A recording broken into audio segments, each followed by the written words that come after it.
देश का दुर्भाग्य है कि रोहतक के मोखरा गांव, हरियाणा के मोखरा गांव में जन्मी हरियाणा के एक साधारण किसान परिवार की बेटी, जो देश के लिए ओलंपिक मेडल, पहली महिला पहलवान बनी ओलंपिक मेडल लाने वाली, वो उसे आज मोदी सरकार के दबदबे ने वापस घर जाने को मजबूर कर दिया है।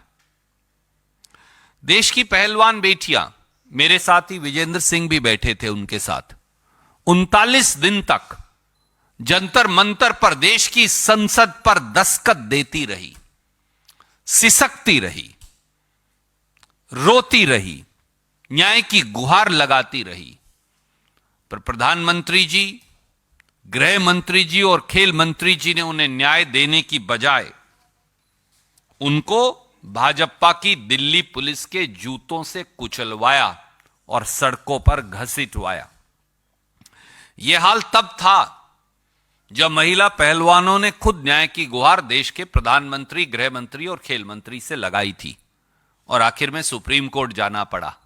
सुप्रीम कोर्ट के दखल के बाद एफआईआर तो दर्ज हुई, पर दोषी भाजपा सांसद, भाजपा के चहेते सांसद बृजभूषण को गिरफ्तार नहीं किया गया, वो खुला घूमता रहा।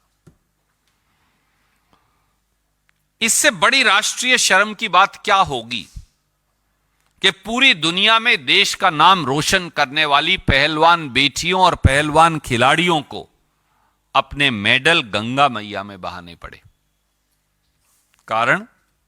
कारण केवल इतना कि बृजभूषण सिंह को मोदी सरकार का संरक्षण प्राप्त है।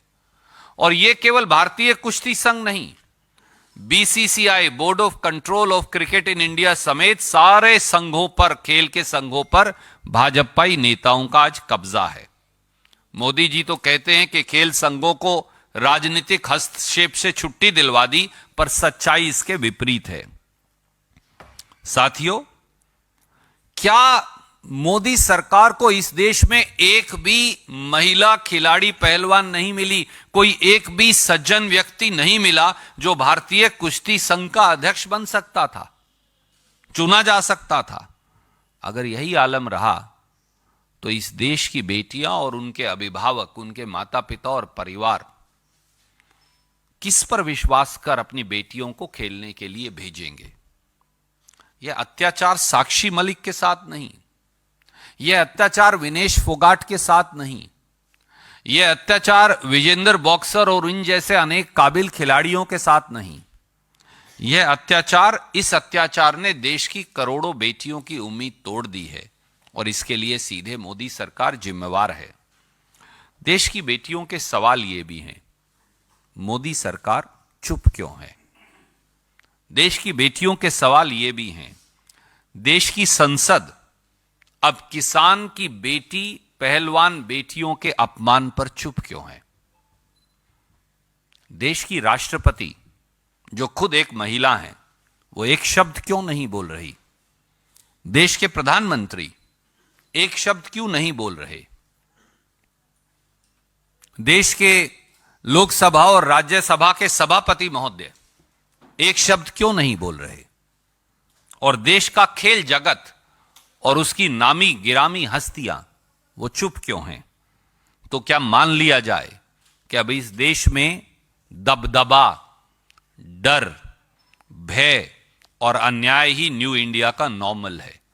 एक खिलाड़ी होने के नाते, एक प्लेयर होने के नाते, एक खिलाड़ी, महिला खिलाड़ी का मैं दर्द समझ सकता हूँ। और जो कल का दिन था वो हिंदुस्तान के इतिहास में खेलों के स्पेसी, जो मैं एक शब्द यूज करूं तो उसमें काला दिन है।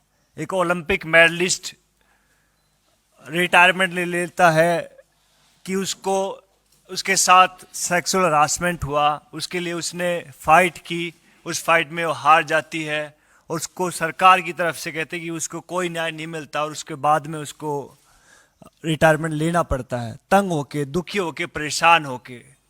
बस मेरे एक दो छोटे छोटे सवाल हैं कि अगर ये आपकी किसी माँ, बहन, बेटी के साथ हुआ होता, क्या तब भी आप लोग ऐसे ही चुप रहते? या मोदी सरकार तब भी ऐसे ही चुप रहती? इसको, इस खेल के जो इन्होंने प्रोटेस्ट किया था उसको तरह तरह से बदनाम करने की कोशिश की गई। उसको कहा गया कि आप किसी कांग्रेस पार्टी से प्रेरित हैं, उसको कहा गया कि आप ये तो जाटों का एक प्रोटेस्ट है, तरह तरह के एलिगेशन लगाए गए। मैं गया वहाँ, पहले दिन से उनके साथ था, मैं अब भी साथ हूँ और आगे भी साथ रहूँगा, बिकॉज मुझे मालूम है कि खिलाड़ी की जो पीड़ा होती है वो इतनी आसानी से नहीं जाती, बिकॉज वो लड़ाई चाहते हैं और लड़ना जानते हैं। और मैं चाहूँगा कि उनके साथ न्याय हो और जितने भी लोग, जितनी भी आवाम है हिंदुस्तान की, वो एक बार ज़रूर सोचे कि भैया एक इतना बड़ा खिलाड़ी हमारे पास, कहते कि गिने चुने मुट्ठी भर, कहते कि हम काउंट कर सकते हैं उंगलियों पर कितने ओलंपिक मेडलिस्ट हैं, उनके साथ इस तरह का व्यवहार किया जा रहा है, तो जो आम जो जनता है, आम जो नागरिक हैं, उनके साथ क्या होगा। एक बार सोचिएगा जरूर इस बात को। और बड़े दुख से उसने रिटायरमेंट लिया। हमारे लिए भी बहुत, मेरे को बहुत कहते कि शौक लगा कि यार ऐसे नहीं होना चाहिए था। और विनेश फोगाट तो प्रधानमंत्री जी से पहले भी मिली थी, उसकी पूरा परिवार मिला था कि मेरे साथ ये सब चीज़ें हो रही हैं, लेकिन फिर भी वहाँ से कोई उन्होंने न्याय नहीं मिला और एटलीस्ट उन्होंने अपनी एक रिटायरमेंट की घोषणा की। तो भैया इससे खेल जगत बहुत दुखी है, परेशान है। और हम हर खिलाड़ी के पास जाएंगे, हर स्टेडियम में जाएंगे, हर अखाड़े में जाएंगे, उनसे बात करेंगे कि भैया महिला सेफ्टी के ऊपर बात हो, खिलाड़ियों की रोजगार पर बात हो। उनके साथ कंधे से कंधा मिलाकर हम पहले भी खड़े थे, अब भी खड़े और आगे भी खड़े रहेंगे। अगर ये वीडियो आपको पसंद आया है तो इसे लाइक ज़रूर करें। अगर चैनल अभी तक सब्सक्राइब नहीं किया है तो कर लें और नोटिफिकेशन पाने के लिए बेल आइकन भी दबा दें।